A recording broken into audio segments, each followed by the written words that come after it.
Hello, and today I'm going to show you how to get your Switch into Homebrew if you're on version 5.0.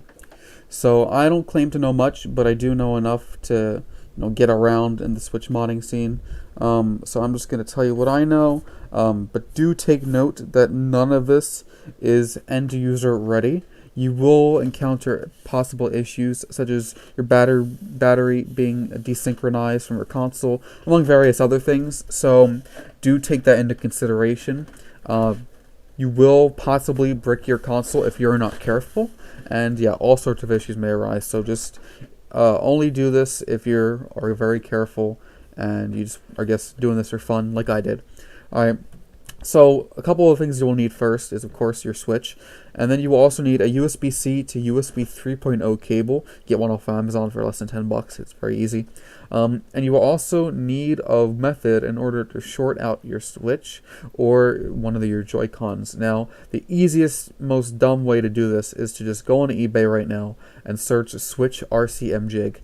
I don't know, for $5, $10, maybe even less. You can probably just find one, get it shipped to you in a couple days, and that's that. So what you should have is probably a small little piece of plastic that was 3D printed with a couple metal pins at the end.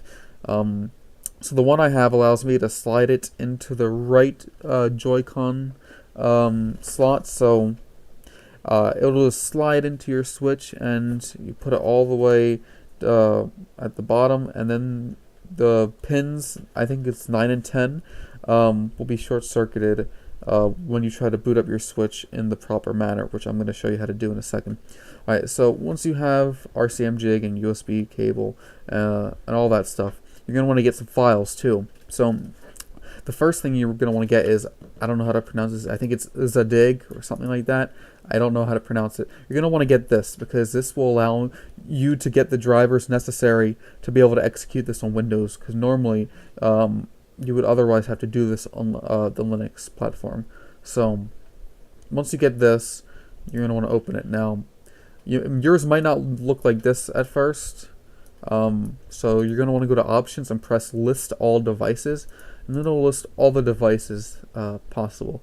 So what you're first going to want to do is you're going to want to put your Switch into RCM mode. Now, how do you do this? Alright, it's pretty simple. First, what you're going to want to do is you're going to want to completely power off your Switch. Once your Switch is completely powered off, you're going to want to do whatever method you have of shorting out your Switch. So I'm just going to assume you have one of those little jigs off of eBay.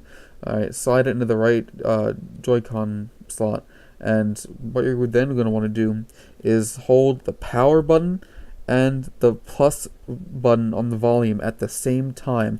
And if you do this successfully, just hold it for a couple seconds.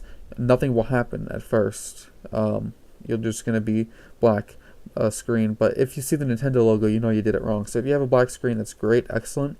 What you're then going to do is plug your USB-C to USB 3.0 cable into your computer, and then in the USB-C part into your Switch. So I'm going to do that right now. Alright, so then what you should see at the bottom here, or wherever, is APX. So you want to select that.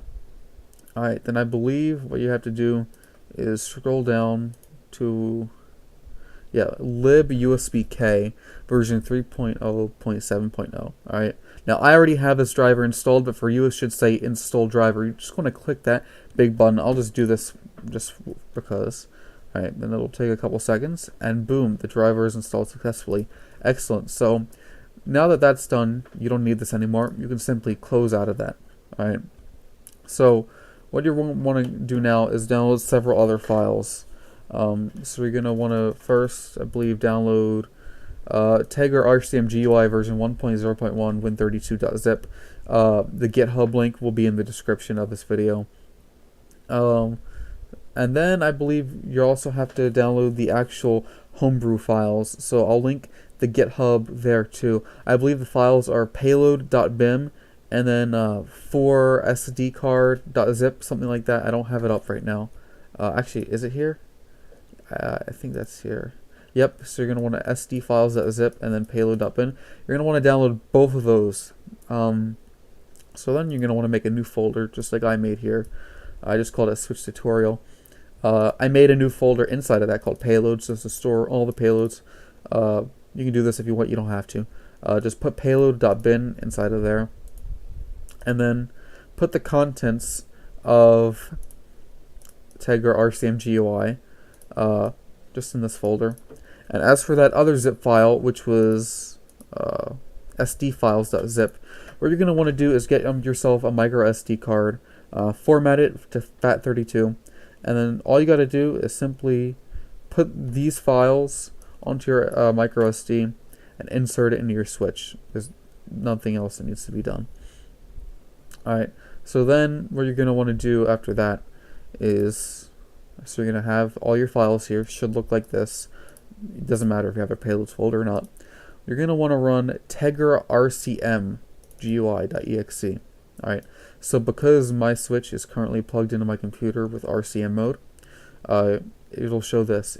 It should show this for you too, RCM detected. If it doesn't, then you either unplugged your switch or you did something wrong. You should keep your switch plugged in RCM mode.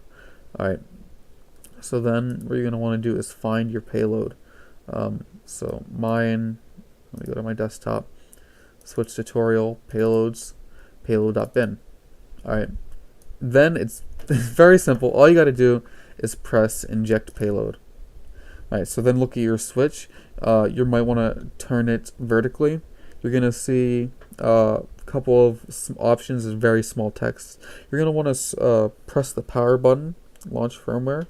And then you're going to use the volume buttons, minus being down and plus being up, to select. So you're going to want to scroll down to CFW and press the power button again. And then it'll take a couple seconds. And then your switch should be booting into custom firmware with the Homebrew launcher. So as you see, it now says RCM not detected because my switch is booting into the new firmware. And then you should just be able to, when you're on your switch in the GUI, just press the album icon, the little blue icon with the pictures, and then boom, that's the Homebrew menu right there. So yeah, I'm not going to show you how to get Homebrew apps. You can look that up yourself.